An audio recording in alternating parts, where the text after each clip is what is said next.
Hello everyone and welcome to my channel again. So today we have the Galaxy Watch 7. I have the Galaxy Watch Classic there just for reference as we unbox this.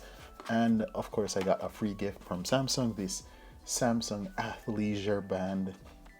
It says one click on it, so I'm assuming it's one click to get it in. So let's get started.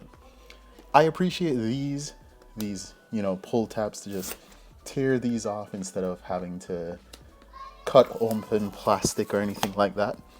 And I think that's excellent. So let's pull this. Okay, that took a lot more effort than I thought it would. But yeah, once you open it, there is a sports band. It kind of looks the same as this. And we have some paperwork on this side.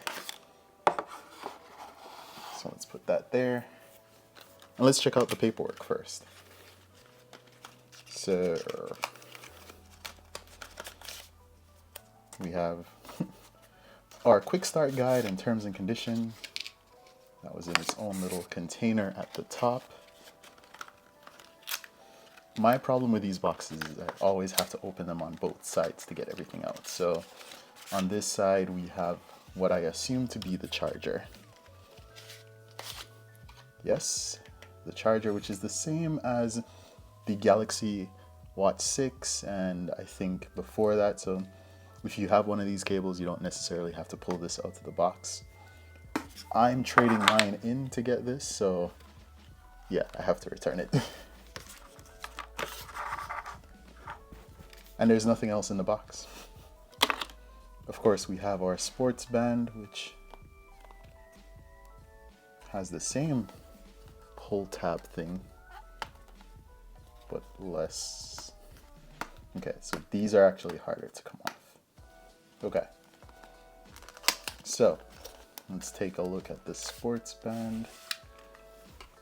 There's some paperwork in here, I'm guessing, to explain how to put it on because it's kind of a click in situation.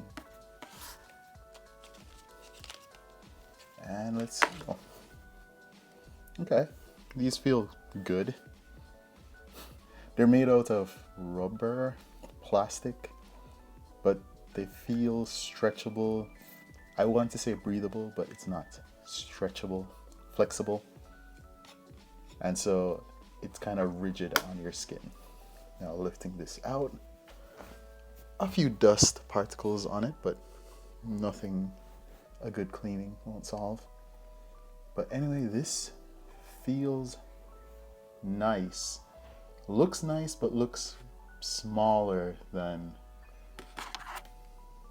the Galaxy Watch 6 Classic here.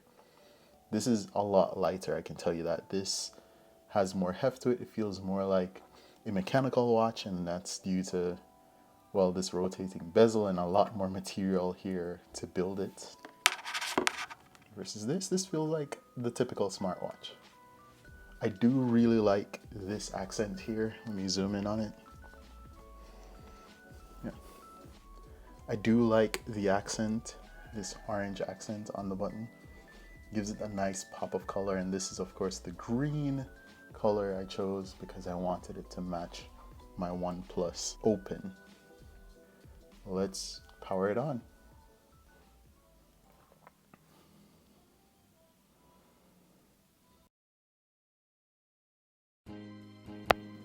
So, what's been my main takeaway after wearing this watch for roughly a day?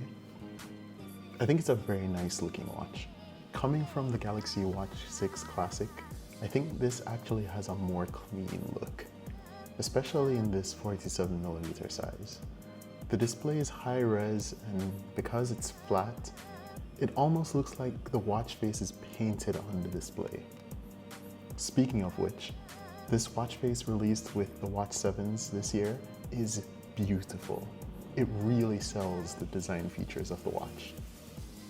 Looking at the body of the watch, it accepts 20mm watch bands, though the ones directly from Samsung have these little buttons on them to make them easy to come on and off, though that didn't help me and I struggled to put it on. The watch has two buttons, the home button with the orange accent and the back button with the white accent. There's a microphone and speaker for taking calls, interacting with your assistant of choice, and listening to media. The major change in the body, though, can be found in the back of the case, which now houses a vastly improved set of sensors over the Watch 6s. These sensors should be able to read sleep cycles, heart rate, skin temperature, body composition, and more better than the previous generation. I'll be testing this out to see how accurate it is in a later video. But for now, you should check out the Quantified Scientist channel. I'll link it below. He has great content testing smartwatches and fitness trackers for accuracy. All in all, I've been liking this watch. Anyways, guys, thanks for watching. Please like and subscribe. I'll catch you in the next one. Bye.